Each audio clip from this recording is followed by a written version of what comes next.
চলমান অর্থনৈতিক সংকট মোকাবিলায় 2024-25 অর্থবছরের বাজেট ব্যর্থ হবে বলে মন্তব্য করেছে বেসরকারি গবেষণা সংস্থা সিপিডি। শুক্রবার বঙ্গবন্ধু আন্তর্জাতিক সম্মেলন কেন্দ্রে বাজেট পরবর্তী সংবাদ সম্মেলনে এই মন্তব্য করেন সংস্থাটি। কালো টাকা সাদা করার সুযোগ দিয়ে সব করদাতাদের তিরস্কৃত করা হচ্ছে বলেও জানায় সিপিডি।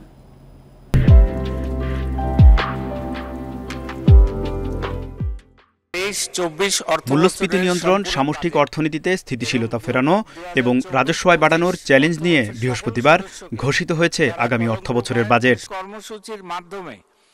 শুক্রবার বাজেট পরবর্তী সংবাদ সম্মেলনে সিপিডি জানায়, একদিকে চলছে উচ্চ মূল্যস্ফীতি, সেই সঙ্গে রিজার্ভ সংকট। এমন পরিস্থিতিতে অর্থনৈতিক স্থিতিশীলতা ফিরিয়ে আনা গুরুত্বপূর্ণ, কিন্তু এসব সংকট সমাধানে বাজেটে বিশেষ কোনো উদ্যোগ নেই। একটা হলো মূল্যস্ফীতি আর একটা হলো মূল্যস্তর।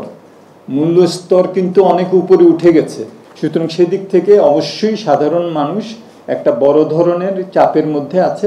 জনগণের জীবনে স্বস্তি ফিরিয়ে আনার প্রচেষ্টা করা, সেটা বাজেটারি অ্যালোকেশন অর্থাৎ বাজেটে সামাজিক নিরাপত্তা খাতে বরাদ্দ, এটার মাধ্যমে। বাজেট প্রতিক্রিয়ায় বক্তারা বলেন, কর ধাপ এবং করের হারের পরিবর্তন ইতিবাচক, কিন্তু কালো টাকার উপর 15% কর দিয়ে সাদা করার সুযোগ দেওয়া অনৈতিক বলে মন্তব্য করেন সিপিডির গবেষকরা। দুষ্ট চক্র বাংলাদেশে সৃষ্টি হয়েছে। এই দুষ্ট চক্রকে কি আমরা মাথায় হাত বুলিয়ে প্রতি বছর তাদেরকে কিছু সুবিধা দিয়ে এই টাকাটাকে আমরা অর্থনীতিতে নিয়ে আসব, এই রাস্তায় যাব, নাকি আমরা আওয়ামী লীগের ম্যানিফেস্টোর সেই যে দুর্বৃত্তায়নের বিরুদ্ধে যে জিহাদ, সেটার দিকে যাব? সরকারের হাতে এমন কোনো ইনস্ট্রুমেন্ট এই মুহূর্তে চালু নেই যেটা দিয়ে তিনি আসলে কালো টাকা ধরতে পারেন। একটা ইন্টিগ্রেটেড ফাইন্যান্সিয়াল সিস্টেম না চালু হলে এই ধরনের এই যে উদ্বুদ্ধ করা, প্রেরণা দেওয়া, কম কর আরোপ করা, এগুলো দিয়ে আসলে খুব বেশি লাভ হয় না।